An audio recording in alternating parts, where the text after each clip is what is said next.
This weather is great, y'all. I'm so excited and grateful for this amazing weather. It's October 1, which means Spider-Man comes out this month, and it ain't cold. Like this is great. And for all those people that give their honest feedback, like yo, the people that give like honest opinions, and not even if it's just about Spider-Man, but in general, whatever you want to talk about, like people that give their honest opinions about things and don't do it with the expectation of receiving something in return, whether it's whatever, like, but just giving honest feedback about things. Like people need these people, you people, us, we need acknowledgement in that way of like, yo, that's really beneficial to not just the gaming industry, but whatever industry you're talking about and the society as a whole. People need to give their honest opinions about things. With that being said, Spider-Man 2, the accessibility features have been revealed. There's a 10 level system when it comes to the web swing. The highest level or lowest level, whatever one, vice versa. The highest level being the most assisted with the web swing, the lowest level being the least assisted with the web swing. I don't know if this necessarily means that if you're web swinging you can touch the ground, but like me hearing that is good. Like that makes me as a person that has played all of the Spider-Man games, that makes me excited. That gets me like going, okay, all right, that's good. And I'm not going to say that this is taking place only because of individuals giving their opinion, but I am going to say it it did not happen because people like didn't give their opinion. Like if people didn't give their opinion, the likelihood of it not happening not necessarily would be higher, but the fact that people did give their opinion, it didn't hurt the fact, it didn't hurt the chances of us receiving, some type of adjustment with that level of web swing within the gameplay. So, kudos to the folks that really, say what they gotta say what they want to say, and it's not really about they're not really on that fanboy wave. The fanboys, you're necessary too. Me personally, I've been hearing a lot of individuals talk about Spider-Man in a positive light. But perhaps that's just the echo chamber that I'm within, because apparently in some circles there's been a lot of hate towards this game, which I don't understand. I don't see that, and I don't understand that. But yeah, I don't see no Spider-Man hate. I feel like people, whenever I hear criticism of the game, it's like really like just the truth. For real. Like it's like, yo, it doesn't look that new. And I don't think that's necessarily a bad thing, but it is like, and people will say, but that's not truthful. I mean, that's your opinion, just like it's someone's opinion to say they haven't seen new things. But what I really want to talk about is this game of the year? Is this going to be game of the year? Now, for me, there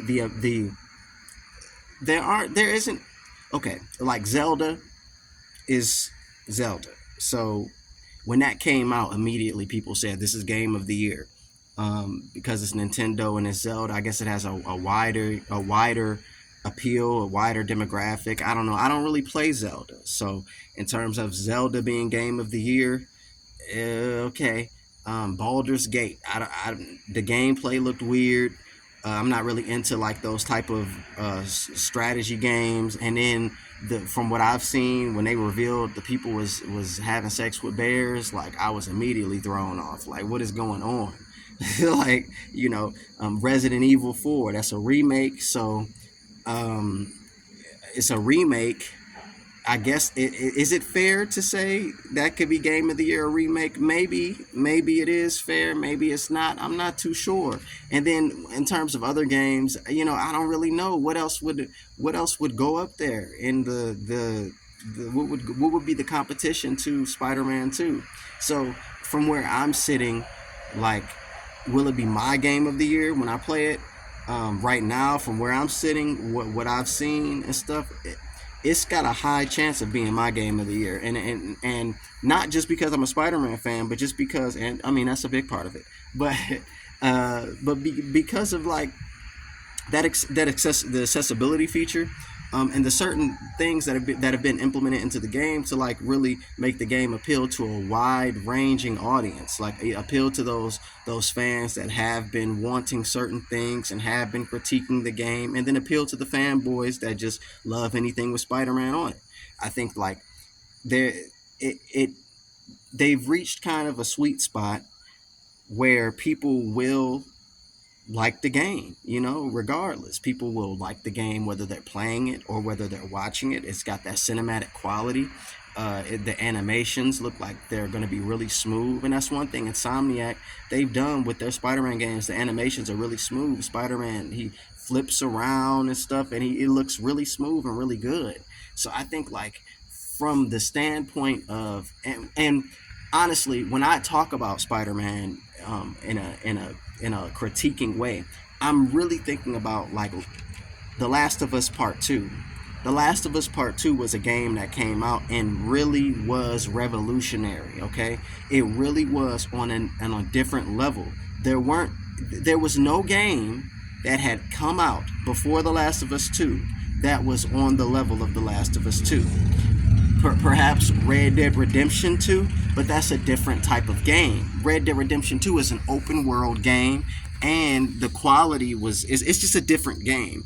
But The Last of Us Part 2 was like uh, the animations were different. The whole just the game, it was the technology within the game. It pushed things to a different level. So my expectation became like that's what a PlayStation game is, a Naughty Dog quality. When I talked about the previous Spider-Man game, I was immediately comparing it to Naughty Dog. Like Naughty Dog quality is top tier. Naughty Dog and Rockstar is up there. You know what I'm saying? So for me, there became an expectation that Spider-Man was going to be like that. And for some people, it is, but it ain't. It ain't. Like The Last of Us was something you looked at and you saw it was different.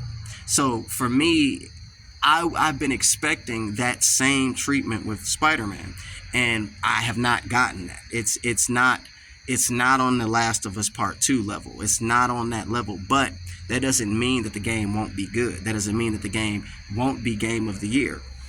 If it did have those Last of Us qualities, of course, then it would be, top tier, and but that doesn't necessarily take away the fact that the game itself isn't great, isn't a AAA exclusive, isn't like with it. You know what I'm saying?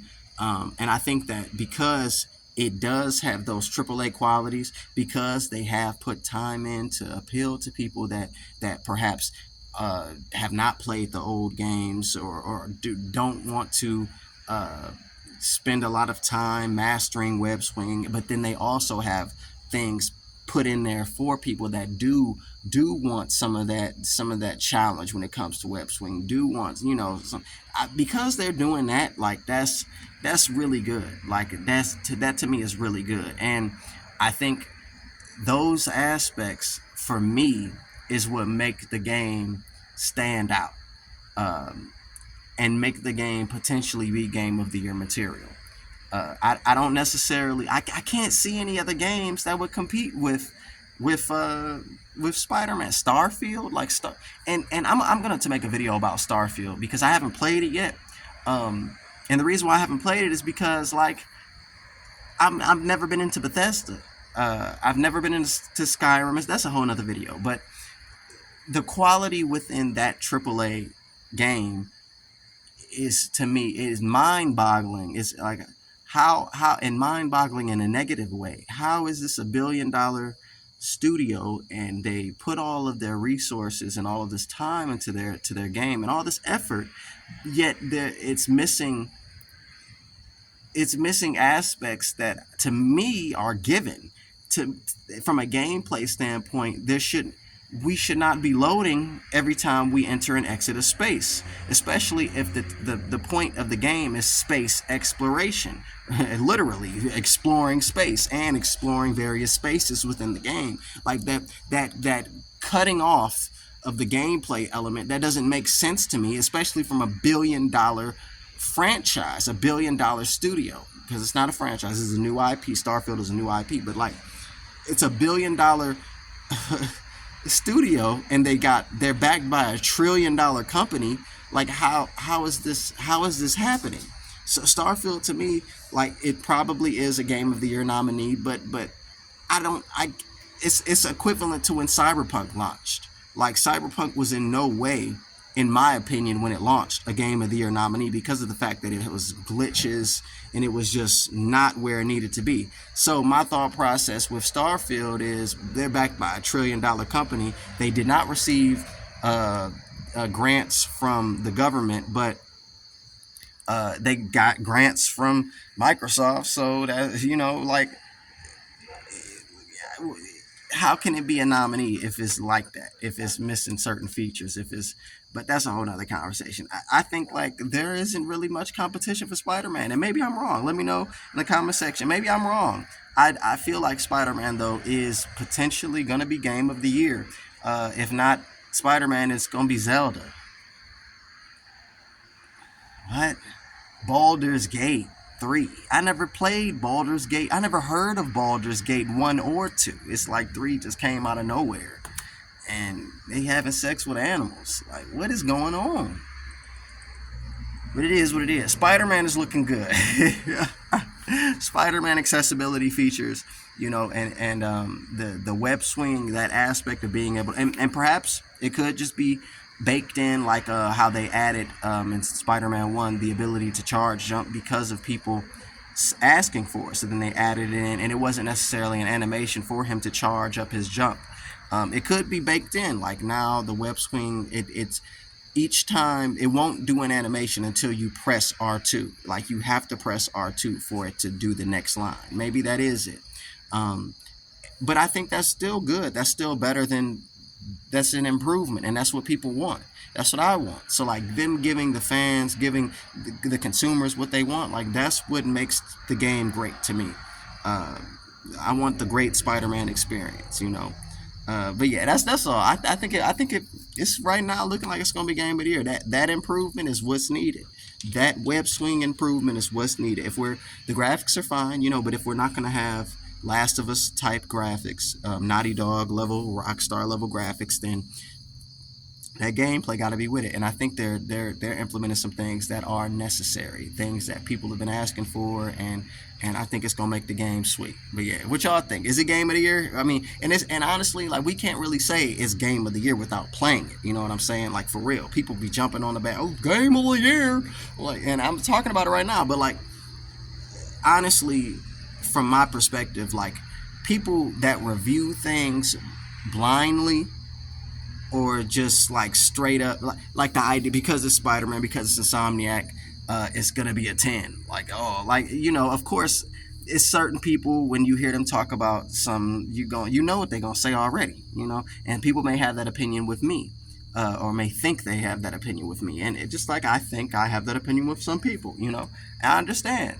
But I think like honest, true, like feedback and true dialogue and discourse is always necessary, because that's what makes the industry and society in general move forward. So yeah, is it right now looking like it's gonna be game of the year? Are there any other games that really can compete with Spider-Man? Hogwarts Legacy, like nobody even thinking about Hogwarts Legacy. I don't know, but I'm be in that comment section down there. Let's talk about it, y'all.